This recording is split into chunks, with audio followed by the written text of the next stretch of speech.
आज हम पढ़ेंगे बेटा ट्विन्स क्या होते हैं, क्वाड्रुप्लेट्स क्या होते हैं और इनके होने की वजह क्या होती हैं, आइडेंटिकल ट्विन्स क्या होते हैं, फ्रेटर्नल ट्विन्स क्या होते हैं, मल्टीपल प्रोजेनी क्या है और जो है पॉलीस्पर्मी क्या है, इनमें क्या फ़र्क है और क्या वजूहात होते हैं जो ट्विन्स पैदा होते हैं।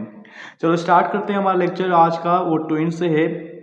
ट्विन्स पहली बात क्या है, देखें नॉर्मली जो है ह्यूमन के अंदर या किसी भी ऑर्गेनिज्म के अंदर, लेकिन हम स्पेशली ह्यूमन की बात कर रहे हैं। ह्यूमन के अंदर नॉर्मली एक टाइम पे एक बच्चा पैदा होता है, एक ही बेबी की बर्थ होती है। लेकिन समटाइम्स ऐसा होता है, वेरी रेयरली, बहुत ही ज़्यादा टाइम के बाद ऐसा होता है, देखा जाता है किसी फैमिली के अंदर कि एक से ज़्यादा बच्चे पैदा हो जाते हैं। वो कभी 2 पैदा होते हैं जुड़वा, कभी 3 पैदा होते हैं, कभी 4 पैदा होते हैं।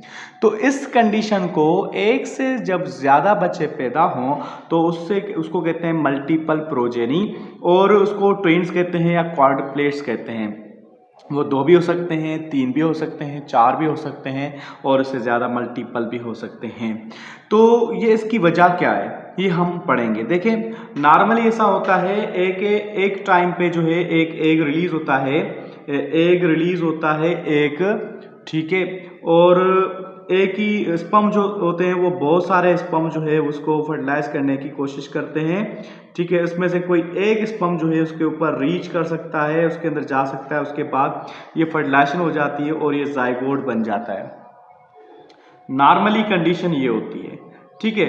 अच्छा, अब ऐसा कभी भी नहीं होता, नेवर एवर के एक एग जो है उसको एक स्पर्म से ज़्यादा जो है दूसरा स्पर्म फर्टिलाइज करे। तो देखो ये तो कंडीशन डिफरेंट हो जाएगी। इसमें इस कंडीशन को हम नहीं कहेंगे कि ये ट्विन्स हो गया या क्वाड्रुप्लेट्स हो गए। उसमें क्या होगा, बच्चा एक ही पैदा होगा क्योंकि फीमेल की साइड से एक ही एग है। लेकिन स्पर्म अगर 2 यूनाइट हो गए, कभी हो भी सकता है तो 3 हो गए, तो जब ये स्पर्म से एक से ज़्यादा इसके अंदर यूनाइट करेंगे, तो स्पर्म जब ज़्यादा इसके साथ यूनाइट करेंगे तो स्पर्म ज़्यादा यूनाइट होने की वजह से जो है उस ऑर्गेनिज्म के अंदर, उस बेबी के अंदर जो है एबनॉर्मलिटीज़ पैदा हो जाएंगी। नॉर्मली जो होते हैं हमारे पास 23 क्रोमोसोम्स होते हैं, means single n, half number of chromosome एक के अंदर, हाफ जो आता है स्पर्म का आता है, ठीक है। लेकिन अगर 2 आ गए तो ये जाइगोट जो बन जाएगा उसके अंदर 3n हो जाएगा, तो उसके अंदर जो है आर्म्स ज़्यादा हो जाएंगी, जो है हर चीज़ जो है डबल ट्रिपल हो जाएगी, तो ये कंडीशन बहुत ही मुश्किल वाली बन जाएगी। तो ये पॉलीस्पर्मी कहते हैं। पॉलीस्पर्मी का ये एक एबनॉर्मल कंडीशन, लेकिन जो नॉर्मल कंडीशन होती है वो उससे हटके है। वो ये है कि भाई ट्विन्स बनना तो वो दूसरी चीज़ होती है।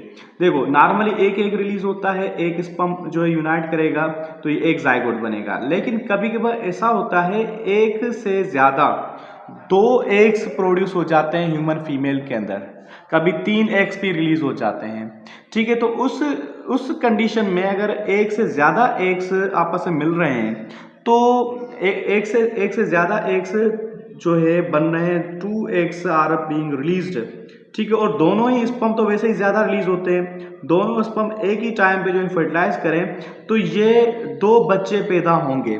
ये जो 2 बच्चे पैदा होंगे एक ही टाइम के अंदर, प्रेगनेंसी हुई 2 बच्चे एक ही टाइम पे पैदा होंगे, तो उस कंडीशन को कहेंगे, ये 2 बच्चों का होना उसको कहते हैं ट्विन्स या मल्टीपल प्रोजेनी। लेकिन ये हुआ किस वजह से है, 2 एग जो है अलग से हुए हैं फर्टिलाइज और 2 ट्विन्स पैदा हुए हैं, तो उसको कहते हैं डायजाइगोटिक ट्विन्स, क्योंकि 2 जाइगोट बने हैं, डायजाइगोटिक ट्विन्स कहेंगे। और ये आइडेंटिकल नहीं होंगे क्योंकि हर एक का जेनेटिक मटेरियल दूसरा होगा, हर स्पर्म का दूसरा होगा, हर एक का, दोनों मेल भी हो सकते हैं, मेल फीमेल भी हो सकते हैं, ठीक है, और दोनों फीमेल भी हो सकती हैं, एनी कंडीशन कैन बी। और जेनेटिकली और फिजियोलॉजिकली में भी थोड़ा फर्क होगा, ज़रूर होगा, ठीक है। जैसे कि दूसरे बच्चे नॉर्मल होते हैं जो हर 9 मंथ, मतलब एक बर्थ के बाद दूसरा बर्थ जो होता है उसमें जो डिफरेंस आते हैं वो सेम होंगे क्योंकि 2 एग्स डिफरेंट है। लेकिन कभी कभी दूसरी कंडीशन हो जाती है, वो ये कि नॉर्मली जो जाइगोट बना है, जाइगोट के बाद क्या होती है, माइटोसिस। माइटोसिस में एक सेल से बनेंगे 2, 2 सेल बनेंगे, फिर उसके अंदर डिवीजन होती जाएगी। लेकिन कभी कभी इवेंचुअली ऐसा हो जाता है कि ये 2 सेल के बाद 4 सेल इस तरह से नहीं बनते, ये 2 सेल सेपरेट हो जाते हैं, या 2 के सेपरेट हो जाते हैं या आगे चल के स्टेज में। तो ये 2 सेपरेट हो गए और ये सेपरेट होके अब ये डिवीजन अपनी अलग अलग से जो स्टार्ट करना शुरू करते हैं, अलग अलग से स्टार्ट करना शुरू करें तो 2 बच्चे पैदा होंगे उसी एक ऑर्गेनिज्म के अंदर। लेकिन ये जाइगोट एक ही बना था, एक ही एक जो है उसके अंदर फर्टिलाइजेशन हुई, तो उसको कहेंगे हम मोनोजाइगोटिक ट्विंस। ये एक तरह की क्लोनिंग की टाइप भी हो गई, नेचुरल क्लोनिंग हो गई, एक ही जो देखो एक से ही दूसरी कॉपी बनी है। ये माइटोसिस एक बार ही हुई, ठीक है, जाइगोट एक बार ही बना है, 2 सेल्स बने, 2 सेल्स जो है आपस में अलग हो गए, आप एक दूसरे से और अलग से बनना शुरू हो गए, तो ये 2 बेबीज बन जाएंगी। अब ये सवाल पैदा होता है कि क्या ये दोनों बेबीज जो होंगी वो बिल्कुल सेम होंगी या डिफरेंट होंगी।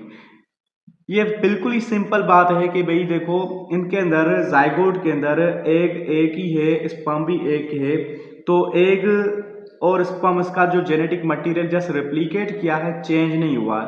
तो रिप्लिकेट करके 2 बने, ठीक है, रिप्लिकेट बने 2 बने तो दोनों के अंदर सेम जेनेटिक मटेरियल, तो दोनों का जेंडर भी सेम होगा, दोनों के अंदर क्वालिटीज भी सेम होगी, हर चीज सेम होगी, तभी इसको कहा जाता है आइडेंटिकल ट्विंस।